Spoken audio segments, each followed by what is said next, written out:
Salut! Salut. On se retrouve du coup aujourd'hui pour vous faire le bilan du Honduras où on a passé 39 jours. Donc on va refaire un petit peu le point sur ce qu'on a dépensé, notre parcours et compagnie.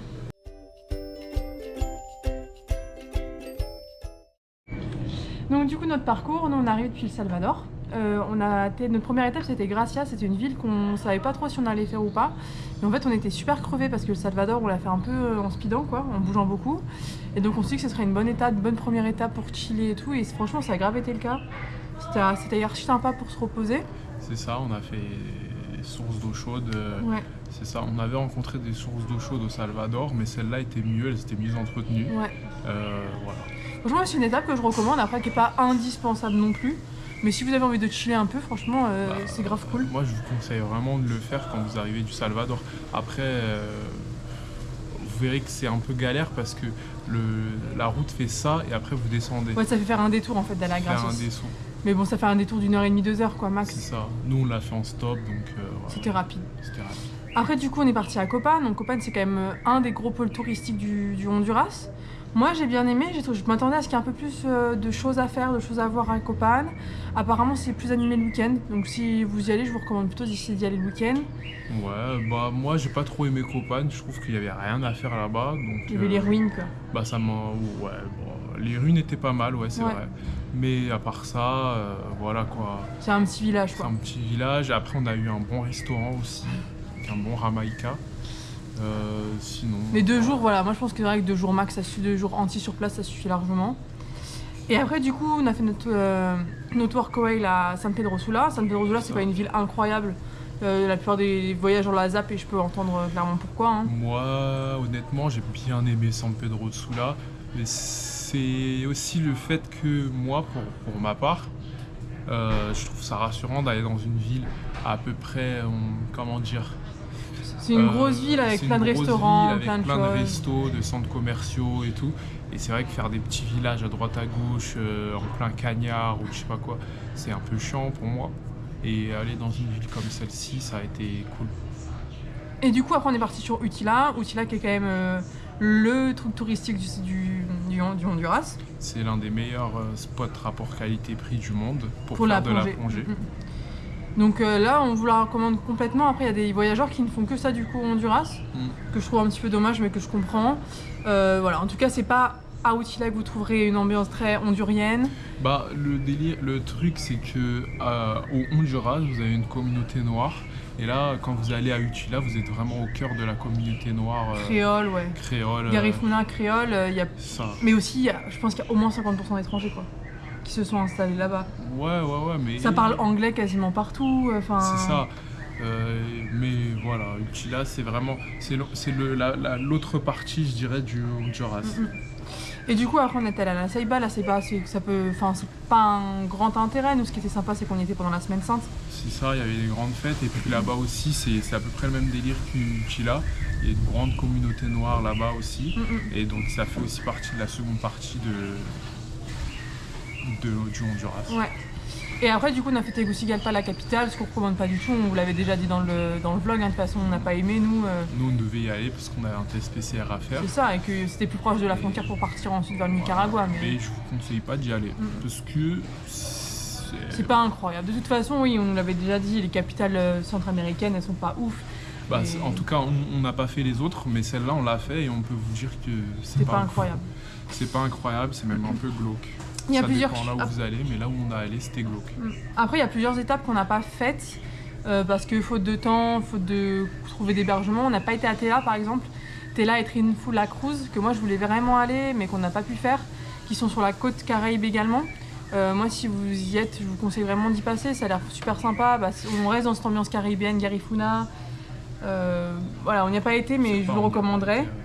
Et Guacamayos aussi, qu'on n'a pas fait, qui est l'ancienne capitale du Honduras, il y a des années, qui apparemment est aussi hyper typique, hyper chouette, quoi. Donc ça, ce seraient les 2 stops que je vous recommanderais. Après voilà, franchement, je trouve ça dommage les personnes qui ne font pas le centre du Honduras, enfin les terres, quoi, qui font juste les îles. Après voilà, c'est sûr que si on est dans un tour du monde ou quelque chose comme ça et qu'on a moins de temps que nous, on peut en avoir, ça se comprend, il n'y a rien d'incroyable. Mais je trouve quand même sympa la culture hondurienne, je trouve que les gens sont hyper gentils, c'est le pays où on a fait le plus de stops, enfin... Ouais, moi j'étais assez convaincue en tout cas par. On se sentait bien en confiance Ouais. et tout. On s'est pas fait senti en insécurité. Ouais, au début, voilà, on ne connaissait pas le pays, on a hésité, mais sinon. Ouais, c'était cool. Voilà.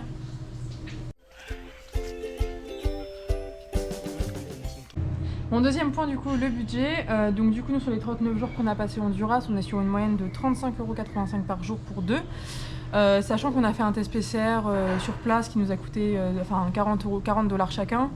Donc, en fait, vu que le test PCR n'est pas obligatoire au Honduras, nous on l'a fait pour le Nicaragua. Si on l'avait pas fait, on serait sur une moyenne de 33 € par jour, quoi. 33-34 €. Donc c'est quand même un pays assez bon marché, sachant qu'on a quand même fait la plongée. Après on a fait une grande partie quand même de volontariat.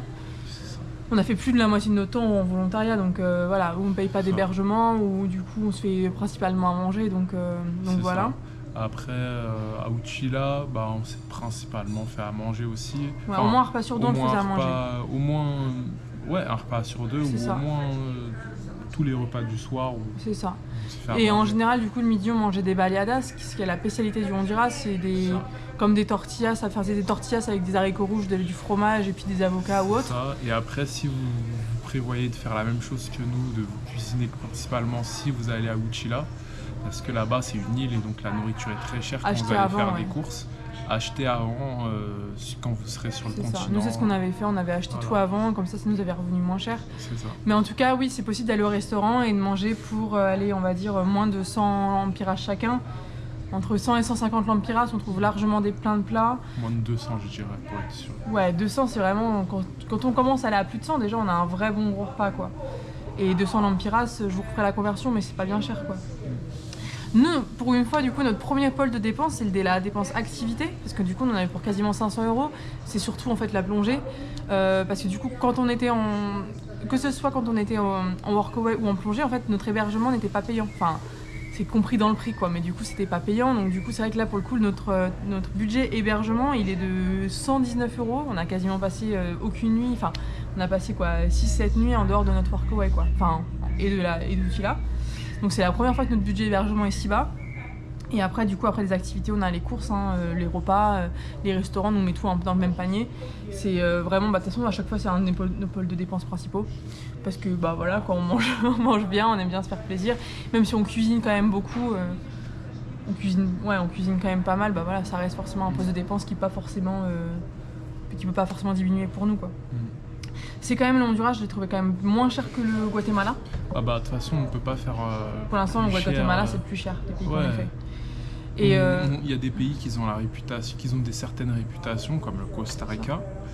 Là, on sait qu'on va cracher, donc on va pas y rester longtemps. Mais par contre, les pays qui ont pas vraiment de réputation à ce niveau-là, c'était bien le Guatemala et les autres. On savait pas trop. Et sur ces pays-là, on trouve que le Guatemala, c'est le plus cher. C'est ça. Mais le Honduras, du coup, en fait, le truc, c'est que c'est quand même un pays qui est pas trop touristique, qui est pas trop visité.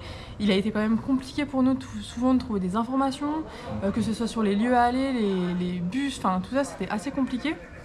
Et donc du coup, j'ai trouvé ça intéressant d'y aller, de faire découvrir aussi ce pays-là, et on s'attendait à rien, quoi. J'ai trouvé les transports un peu plus chers que ce qu'on pensait.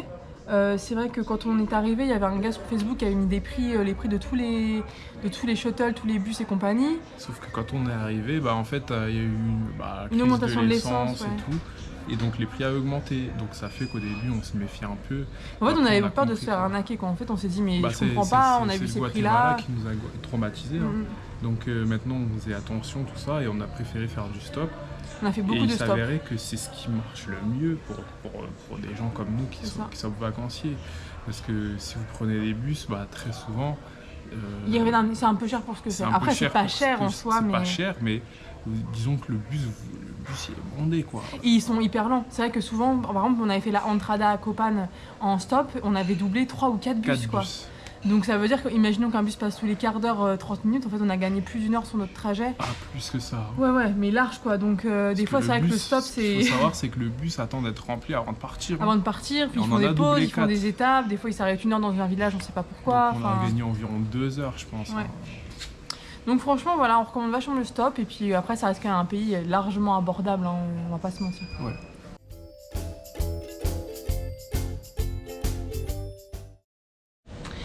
Maintenant, nos petits conseils. Moi, je dirais que le conseil numéro 1, ça sera pour vous trouver des hébergements.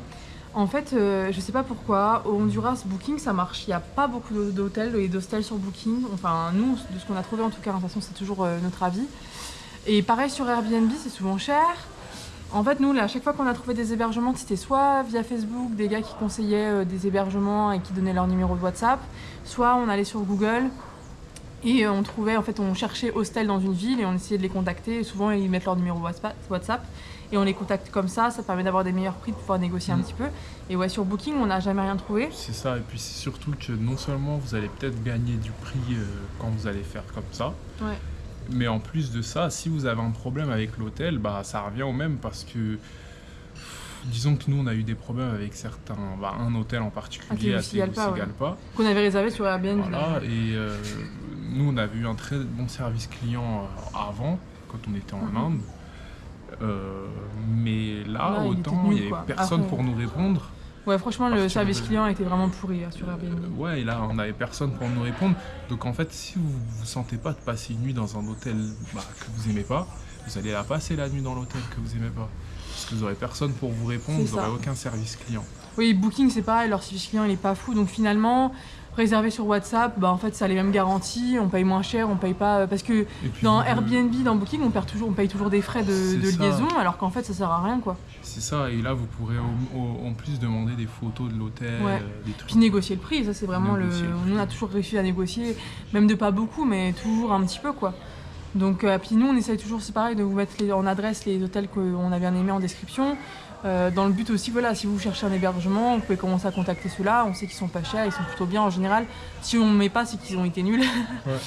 Et donc voilà, ça, c'est notre premier conseil, c'est vraiment voilà, hébergement pas cher directement via Google. Après, on a aussi des remarques aussi sur tout ce qui est activité. Ouais. Les activités au Honduras sont vraiment pas chères. Je pense Faites-vous qu'elles se plaisir, limitent- ouais. faites-vous. Parce que déjà, rien que la plongée, comme on l'a dit, c'est un des meilleurs spots au monde niveau rapport qualité-prix. Mm, Hein, mm. j'insiste bien sur le rapport qualité-prix.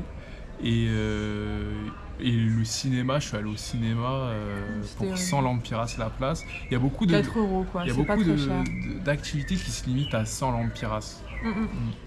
Donc profitez-en, si vous avez envie de faire quelque chose, un petit plaisir, vaut mieux le faire là que au Guatemala par exemple. Là, ça sera quand même moins cher. Si vous voulez prendre un guide de temps en temps, faites-le. Les entrées des parcs, elles sont pas très chères. Bon, bah voilà. Copan, c'était quand même un peu cher, je crois. Mais bon, à part ça, franchement, ça allait quoi. Donc faites-vous plaisir. Conseil numéro 3, c'est juste par rapport aux banques. Honduras, il n'y a pas de frais bancaires à Banco Atlantica. Ou un truc dans le genre. C'est rouge. Et donc ça c'est cool parce que du coup ça veut dire qu'on retire sans frais d'ATM. Alors si après votre banque à vous perso peut vous prendre des frais, mais si vous avez une banque sans frais genre Boursorama ou quoi, vous aurez pas de frais d'ATM. Donc ça c'est cool. C'est vraiment une bonne nouvelle parce que c'est chiant de perdre 3 ou 4 euros à chaque fois qu'on fait un retrait, quoi. Quand on est arrivé du Mexique au Guatemala, comme je pense que j'ai déjà dit, mais on se prend le même unités de frais. Ça veut dire qu'on perdait 45 pesos au Mexique. Et ici, au Guatemala, on perdait 45 quetzals. On perdait la monnaie 3-4 là-bas. euros quoi. Donc en fait, Voilà. la monnaie vaut plus cher. Donc ouais, On perdait pas mal d'argent. perdait beaucoup d'argent. Donc là c'est gratuit donc c'est cool. Ouais. Et puis voilà, après les derniers conseils au Honduras, franchement, explorez par vous-même, il y a plein de parcs naturels à faire, plein de choses naturelles à faire. C'est encore un pays très préservé du tourisme, où il y a une ambiance vraiment sympathique. Donc explorer l'Honduras, c'est vraiment chouette. Après, c'est pas forcément un pays où il faut y passer un mois non plus, si vous ne faites pas de volontariat. Mais je trouve ça dommage de le zapper. Il y a plein de gens qu'on a connus qui ont fait directement Guatemala à Nicaragua ou directement Costa Rica. C'est ça. Mais En si fait, vous avez le temps, franchement, le Honduras, je- c'est chouette quoi. Moi, je pense que. Après, nous, c'est parce qu'on vient depuis le Mexique, donc il y a des choses qu'on aura déjà vues et tout et tout. Mais je pense que je peux comprendre pourquoi les gens le zappent, mais il y a des activités que vous ferez que vous pourrez trouver ailleurs. Sauf qu'au Honduras, non seulement c'est vraiment pas cher, mais il y a certains trucs qui sont mieux. Par exemple, au Salvador, on a vu qu'il y avait une rivière d'eau chaude aussi. Là, on a trouvé une source d'eau chaude qui était bien meilleure, quoi. Il n'y avait pas de C'est parasites bizarres qui te collent à la peau quand tu sors de l'eau. Et puis t'étais dans le sol, c'était du bon béton. Enfin, c'était à Gracias. Mais voilà, c'était bien. Mais en tout cas, ça c'était notre petit retour du Honduras. N'hésitez pas à regarder nos autres vlogs si vous avez d'autres questions, à nous poser des questions. On est toujours ouvert à la discussion et on espère que vous avoir donné un petit peu l'envie de visiter ce pays. C'est ça, on n'a pas donné tous les tips et astuces parce qu'on en a oublié certains. Et puis voilà, Dernier conseil, si juste, c'est un petit avis, c'est que le visa pour rentrer au Honduras, c'est le même que celui pour rentrer au Guatemala, au Salvador et au Nicaragua. C'est le C4, là, le visa C4. Donc il n'y a pas de démarche particulière à faire pour son visa. Aujourd'hui, le Honduras ne demande aucune preuve de vaccination, enfin rien du tout. Il n'y a rien à Si, faire. il faut faire la vaccination, mais il n'y a pas de test PCR à faire. C'est ça, mais il n'y a rien à faire pour le visa quand vous venez d'un des 4 pays. Mais même de la France, il est gratuit, c'est un visa complètement gratuit. Donc c'est 90 jours à chaque fois. Donc voilà, c'est notre dernier conseil. Et puis on vous emmène bientôt pour de nouvelles aventures au Nicaragua en espérant que ça vous plaise tout autant. Ciao! Salut!